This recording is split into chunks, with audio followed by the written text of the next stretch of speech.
آمین اللہم ایاک نعبد و ایاک نستعین الصلاۃ والسلام بتحیت والاکرام علی آباء الحسین و بناء الحسین و جداء الحسین و اولاد الحسین و اصحاب الحسین ولعنت اللہ علی اعداء الحسین اما بعد فقد قال حق سبحانہ تعالی فی کتابہ المجید و فرقان الحمید و هو اصدق الصادقین و قولہ الحق بسم اللہ الرحمن الرحیم انی جاعلک للناس اماما بلند تر صلوات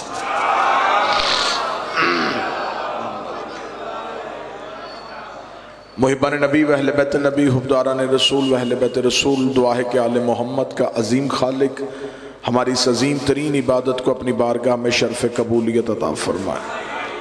رب الحسین بحق الحسین جتنے بھی ہاتھ ذکر شبیر میں مانگنے کے لیے اس عزت والے ذکر سے کوئی بھی خالی ہاتھ واپس نہ جائے۔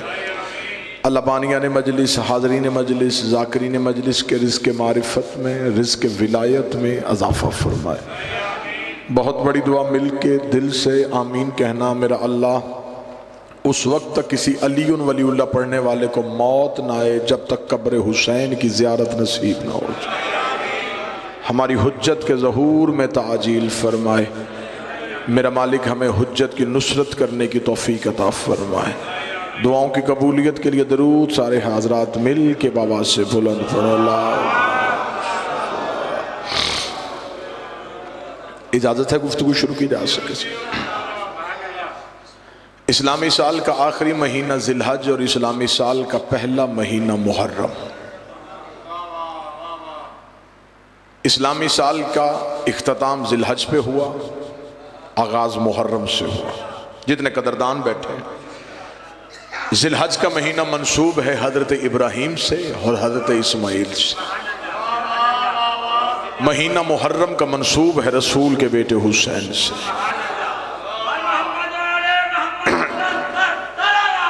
اللہم صلی علی محمد وآلہ۔ اتنے عزت دار چہرے تشریف فرما ہے، آپ کی نہ علمی قابلیت پہ کوئی شک، نہ آپ کی وسعت قلبی پہ کوئی شک، حق آپ رکھیں گے نہیں۔ ذی الحج کا مہینہ حضرت ابراہیم سے، محرم کا مہینہ حسین ابن علی سے۔ کیا کہنے خداوند پروردگار کہ تو نے قربانیوں میں بھی یہ خاندان اکٹھے رکھے، درود میں بھی یہ خاندان اکٹھے رکھے۔ بسم اللہ سرکار۔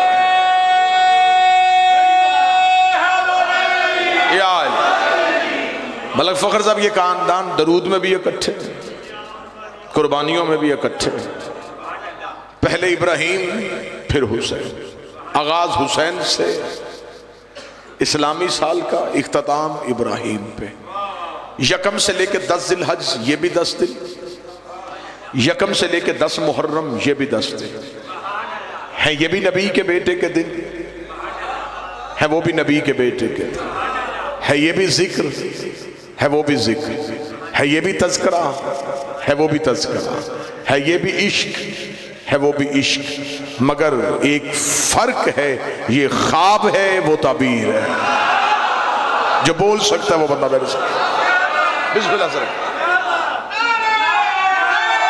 سارے بولو، مل کے بولو حیدری۔ یہ خواب ہے، اس میں ابراہیم نے دیکھا، اس میں نبی کے بیٹے نے کر کے دکھایا۔ لیکن دکھ تکلیف اسی بات پہ ہے کہ جب ابراہیم کے بیٹے کے دن آئے، پھر پورے ملک میں نہ کوئی جھگڑا، نہ فساد، نہ امن کمیٹیاں، نہ فوج کے پہرے، نہ تھانے سے اجازت۔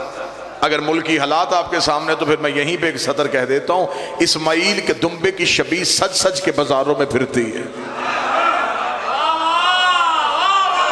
نہ کسی کا مذہب خطرے میں جاتا ہے، نہ کسی کا ایمان خطرے میں جاتا ہے، نہ کسی کا عقیدہ خطرے میں جاتا ہے۔ قربانی شیعہ کرتے ہیں، گوشت اہل سنت کے گھروں میں چلا جاتا ہے۔ قربانی سنی کرتے ہیں، گوشت شیعوں کے گھروں میں آ جاتا ہے۔ رکھ مولوی کے سر پہ قرآن، اتنا بتا کہ یہ جس کی یاد بنا رہا ہے، جس کی سنت کو زندہ کر رہا ہے، یہ کون تھا؟ یہ ابراہیم تھا۔ اور جو محرم آئے گا وہ کون ہے؟ وہ حسین ابن علی ہے۔ اب سر پہ قرآن رکھ کے بتا کہ تو نے کلمہ ابراہیم کا پڑھا ہے یا محمد کا پڑھا؟ کیا تجھ سے رسول پوچھے گا نہیں؟ بسم اللہ۔ بسم اللہ دیا. کیا تجھ سے نبی پوچھے گا نہیں؟ کلمہ پڑھا تو نے میرا. لیکن ابراہیم کے بیٹے کے دنوں میں کوئی جھگڑا نہیں، جبکہ یہ خواب ہے. یہاں عشق مکمل نہیں ہوا. ابتدا کی یاد سارے منائیں،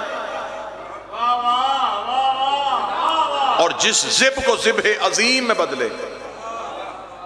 لہذا میری جہاں تک آواز جا رہی ہے، ویڈیو کیمرے کی صورت میں یا سماعتوں کی صورت میں، جب محرم کا چاند ہے جیسے ابراہیم کے بیٹے کی یاد اکٹھے مناتے، حسین ابن علی کی یاد بھی منایا کرو. سنی ہو سنی رو، اہل حدیث ہو اہل حدیث رو. میں بار بار اس لیے کہہ رہا ہوں کہ آپ بے شک مذہب نہ بدلیں، سوچیں بدلیں. اب دور اتنا خطرناک آ گیا، مذہب بے شک نہ بدلیں، نظریات کو تبدیل کریں.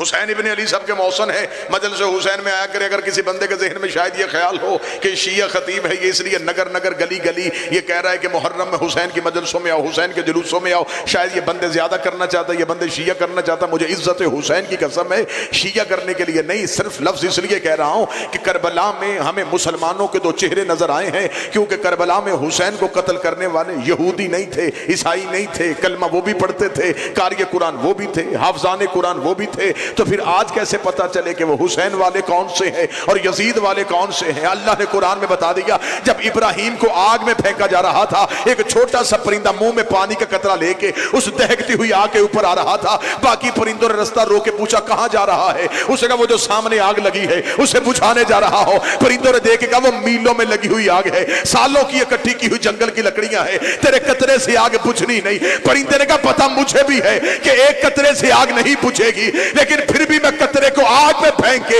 اللہ کو گواہ بناؤں گا کہ میرا تعلق ابراہیم سے تھا، نمرودیوں سے نہیں تھا. ذکر حسین میں آیا کر تاکہ اللہ کو گواہ بنائے تیرا تعلق حسین سے تھا، یزیدیوں سے نہیں تھا.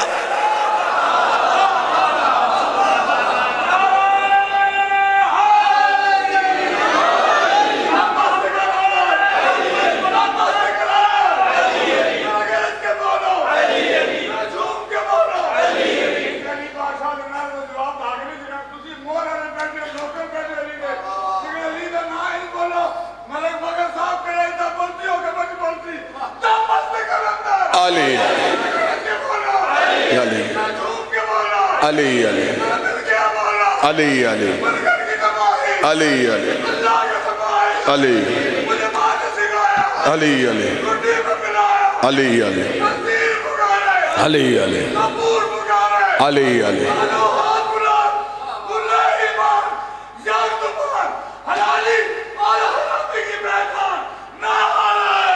حیدری. جی ہاں، زندہ و سلام. واللہ و خدا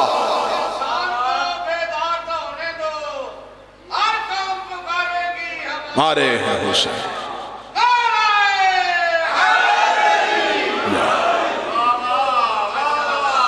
صرف اگر مسلمان حج مسلمان ہو کے کر لیں انہیں حسین سمجھ میں آ جائے.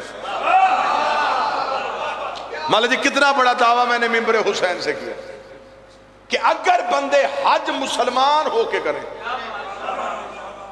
حج مسلمان ہو کے کیا ہی نہیں جاتا، حج فیشن سمجھ کے کیا جاتا، رواج سمجھ کے کیا جاتا. ورنہ ذہن میں رکھ کے سوچ کہ حج پہ خدا تجھے بھلاتا کیوں ہے. لے میں آپ کے سامنے، کیونکہ انہی دنوں میں حج پڑھا جانا ہے، لائیو آپ کو ٹی وی نے دکھانا ہے، جو حج میں ہونا ہے وہ میں آپ کو سنانے لگا ہوں، اور ہر محرم پہ ہونے والے اعتراض کا جواب دینے لگا.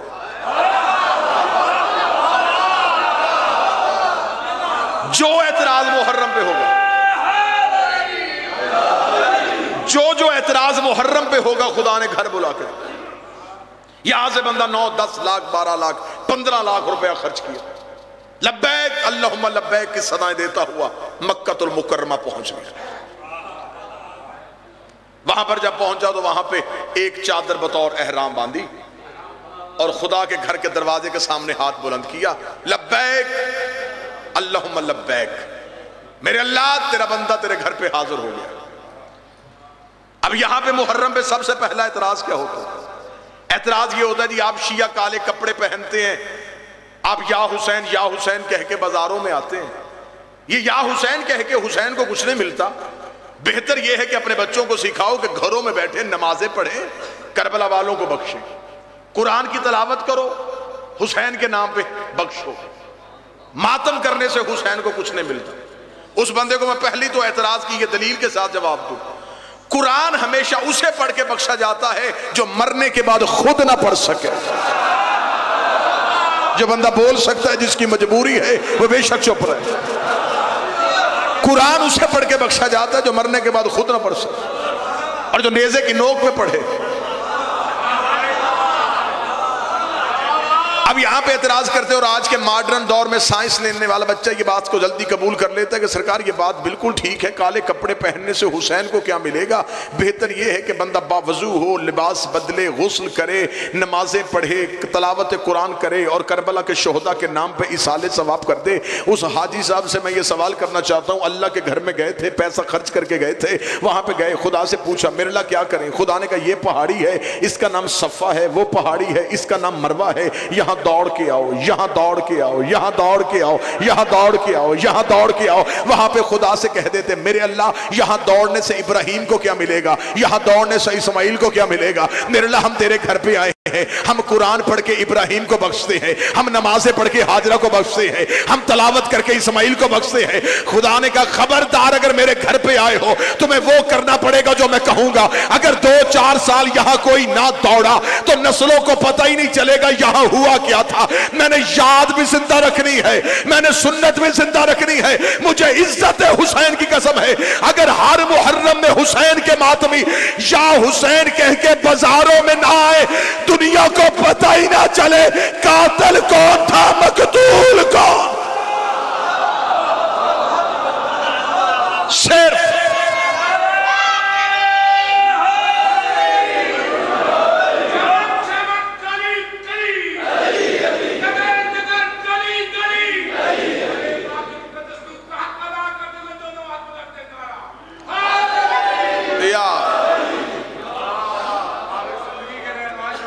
یہاں پہ اعتراض ہوتا ہے جی آپ امام حسین علیہ السلام کا غم منا سکتے ہیں لیکن یہ آپ لکڑی کے تازیے کو کیوں چومتے ہیں؟ جواب اعتراض محرم کا جواب میں آپ کو دوں گا حج سے. جی آپ کالا کپڑا چکوال سے خرید کے اسے لا کے کیوں چومتے ہیں؟ سوال ہے جی محمد بارشاہ جی نے میں سوال کا جواب دوں.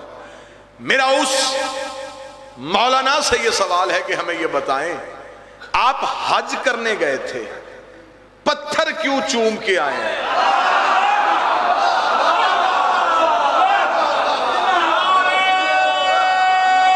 بسم اللہ صلی اللہ.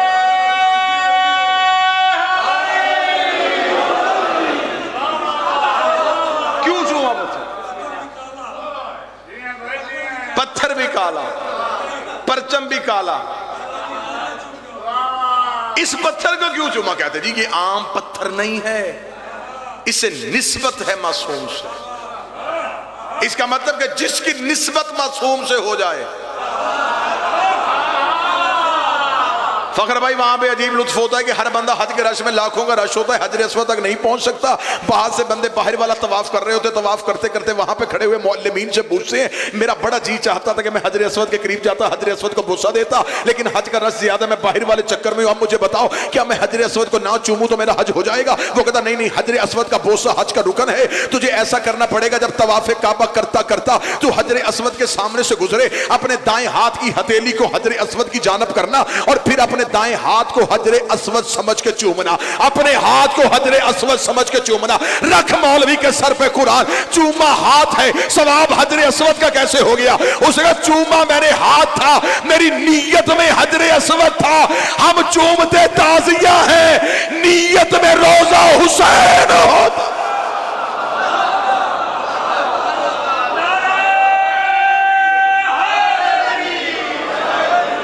بسم اللہ سر.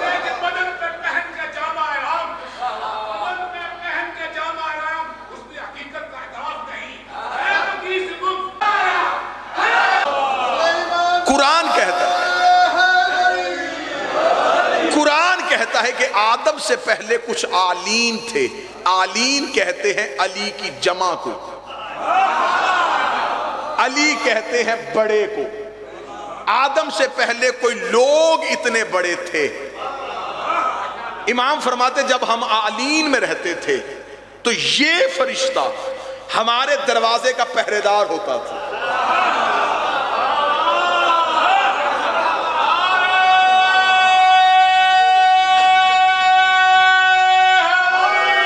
یا بات لطف دے رہی ہے سر. فرمایا جب ہم آلین میں رہتے تھے تو یہ فرشتہ ہمارے دروازے کا پہرے دار تھا. امام فرماتے جب ہم آلین سے نکل کے, اب یہ لفظ بڑا حسین ہے, کاش کوئی ایک بندہ اس لفظ کو سمجھ لے جس طرح اس لفظ کو معصوم نے وضاحت کی. امام نے فرمایا جب ہم آلین سے نکل کے روح پروردگار بن کے آدم کے صلب میں پہنچے, ہائے ہائے ہائے ہائے, بولا وہ بندہ ہے جس نے آیت پڑھی ہوئی ہے فَإِذَا سَوَيْتُهُ وَنَفَخْتُ فِيهِ مِنْ رُوحِي. جب ہم روح پروردگار بن کے صلب آدم میں آئے, ہم صلب آدم میں چلے گئے, یہ فرشتہ دروازے پہ رہ گیا, یہ ہماری جدائی میں رویا. خدا نے اس سے کہا رہتا تو جنت میں ہے, روتا کیوں ہے؟ اس نے کہا میری جنت یہ نہیں, میری جنت یہ نہیں, میری جنت ان کا قرب تھا جنہیں تو نے صلب آدم میں اتار دیا. معصوم فرماتے خدا نے اس فرشتے کو سفید موتی کی صورت میں حضرت آدم کے ہاتھ میں رکھ دیا. حضرت آدم کو آدھی رات, اس وقت دنیا میں اس زمین پہ آدھی رات تھی جب آدم کو اتارا گیا. حضرت آدم اترے سری لنکا میں, وہ جگہ ہے جہاں پہ آدم زمین پہ اترے. جناب حوا کو اتارا گیا سعودیہ میں, جس جگہ پہ اتارا گیا اسے جدہ کہتے ہیں. جدہ عربی میں کہتے ہیں دادی کو, یہ بی بی حوا کی وجہ سے اسے جدہ کہا جاتا ہے. جب جناب آدم کو زمین پہ اتارا تو یہ فرشتہ موتی کی صورت میں آدم کے ہاتھ میں دیا, کیونکہ آدم کو اتارا آدھی رات کو, تو حضرت آدم اس کے نور کے ساتھ زمین پہ آئے.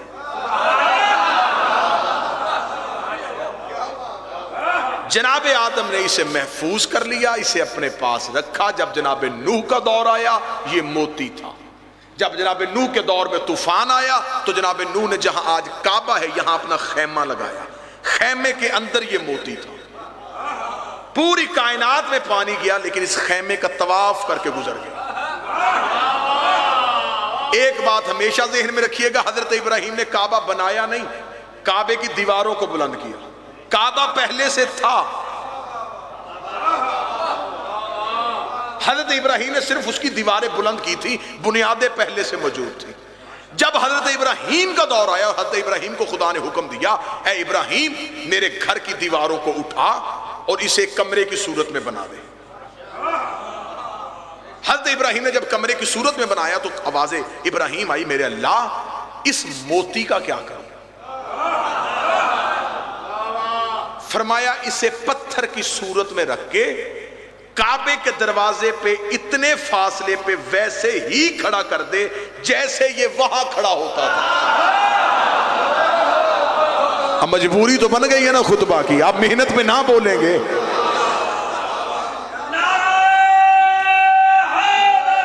یار مشکل بات پہ سرکار بولیے, جیسے یہ وہاں کھڑا ہوتا تھا ویسے اسے کعبے کے دروازے پہ کھڑا کر دیا گیا. یہ آج تک کعبے کے دروازے پہ ویسے ہی کھڑا, اور یہ حجر اسود کی صفت ہے. جتنی دفعہ کعبے کی تعمیر ہوئی یہ معصوم کے ہاتھوں کے علاوہ کسی کو اپنی جگہ سے حرکت نہیں کروانے دیتا. یہ جب بھی نصب ہوا معصوم کے ہاتھوں سے ہوا. امام نے فرمایا اسے کعبے کے دروازے پہ کھڑا کر دیا. میں آپ کی عقیدوں کا امتحان نہ لوں, خطبہ بڑا لمبا ہے, میں یہیں پہ بات کو ختم کر دیتا ہوں. امام سے پوچھا کہ مولا اسے کعبے کے دروازے پہ کیوں کھڑا کیا گیا؟ صرف لوگوں کا بوسہ دلوانے کے لیے, صرف لوگوں سے اس کو چموانے کے لیے؟ کیا یہ صرف اسی لیے کھڑا ہے کہ لوگ اس کا بوسہ دے؟ امام نے فرمایا اسے بوسہ دلوانے کے لیے نہیں کھڑا کیا گیا, اسے کعبے کے دروازے پہ نصب کیا. وہیں پہ کھڑے ہو کے ابراہیم نے 2 رکعت نماز ادا کی جسے مقام ابراہیم کہا جاتا ہے.